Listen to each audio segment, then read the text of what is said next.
Hello everyone, welcome to the new module on investment accounts. In today's video, we will discuss about the introduction and concept regarding investment accounts. So we know that in case of a company, business concerns often buy shares, debentures, bonds, etc. of other businesses, either to provide source of income or to control the affairs of other business. So, on the business or the basis of objectivity of investing in securities, investments can be grouped into different categories. In this module, we will learn how to prepare investment accounts under different situations. So, today we'll start with the introduction and the concept. So, as mentioned already, on the basis of objectivity of investing in securities, investments can be grouped into trade investments and marketable securities. So, now let's see what is trade investment and marketable securities. So, as the name suggests, if the investments are made to earn regular income, they are called trade investments. So, the meaning is hidden in the word trade. So, trade is something that happens on a regular basis. So if investments are made to earn regular income, they are called trade investments. And another feature is they are held for long period and are treated as fixed assets. Second category, we have the marketable securities, which is just the opposite of trade investments. So these are held for short period of time. They are short-term investments and they are made to earn some return on idle cash. They are held as temporary means of earning income on funds.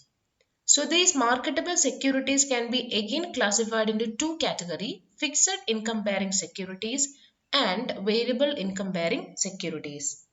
So fixed income bearing securities is the securities which carry a fixed rate of income. That can be in the form of interest, that can be in the form of dividend, etc. So, some examples of fixed income bearing securities are investment in government debentures, bonds, etc. So, they carry a fixed rate of income. Variable income bearing securities, as the name suggests, the income varies from period to period. So, one example that we can point out in this case is equity shares. So, in case of equity shares, the income varies from period to period. Okay. So now we'll have a short discussion on investment accounts. So investment accounts are prepared by that particular company to record all the details regarding that particular investment made by that company. So we have an investment ledger in the beginning. So investment ledger is kept with an objective to facilitate proper recording of each security separately, to facilitate collection of interest and dividend, and to determine the profit or loss on sale of any securities. So when the securities are purchased, different expenses become part of the total cost of securities. So that means the total cost of securities may include the actual cost of securities, the brokerage, the banker's commission, the stamp duty, etc. So, when the actual cost of securities are added with brokerage or banker's commission and the stamp duty, we arrive at the real cost of securities. So, now we will see what is an investment account and the basic adjustment that is discussed in the investment account. So, we know that in case of investments, there is a purchase of investment as well as there is a sale of investment. So on the purchase of an investment, the investment account will be debited and cash account will be credited with the cost thereof, that is the purchase plus the bank's or broker's commission.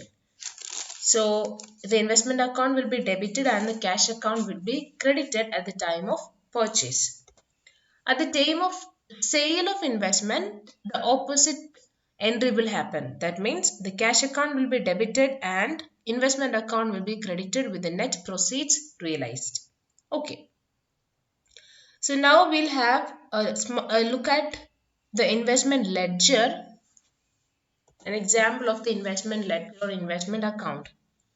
So investment account, so we'll have in the heading as in the books of Mr. X Limited, for example, and the heading of the investment account will be if the particular situation discusses about the purchase and sale of debentures. So we'll record it as 12% debentures in XYZ Limited account, etc. So we have different columns in this particular format. We have the debit side and we have the credit side. On the debit side, we have the date column. So the date of transaction is recorded in the date column, the date of transaction. Okay. Then we have the particulars column. So particulars column, name of the account to be credited or to be debited is written in this column with prefix to or by. So the amount or the account that needs to be credited and debited is recorded in the particulars column. And column 3 we have the fair value column, or we have the nominal value. So we'll call it as FB column, we call it as nominal value column. Okay. So in the column 3, it is a memorandum column only. So nominal value of each transaction is recorded in this column either in value or in quantitative terms. So the nominal value of each transaction is recorded in the third column. That means the nominal value column or the fair value column. Okay. Next column we have the interest. So interest or dividend, it can be interest or dividend.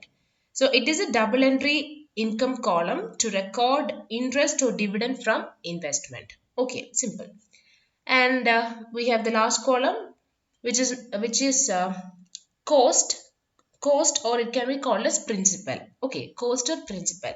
So it is also a double entry column, double entry cost or principal or capital column to record actual cost of investment after adjustment for brokerage, accrued interest, etc. So we have the nominal value column, interest value column, and last we have the principal column. So the same columns are on the credit side too: date, particulars, nominal value, interest, cost or principal value. So this is the basic format of an investment account which we need to prepare under different situations. So in the next video, we will have a small look at the different journal entries or how this purchase and sale of investments are recorded in the investment account under different situations. That is, under a first situation is purchase or sale of investment on the date of payment of interest. Then second situation we have purchase or sale of investment not on the, that means before the date of payment of interest. So in that too we have different classifications.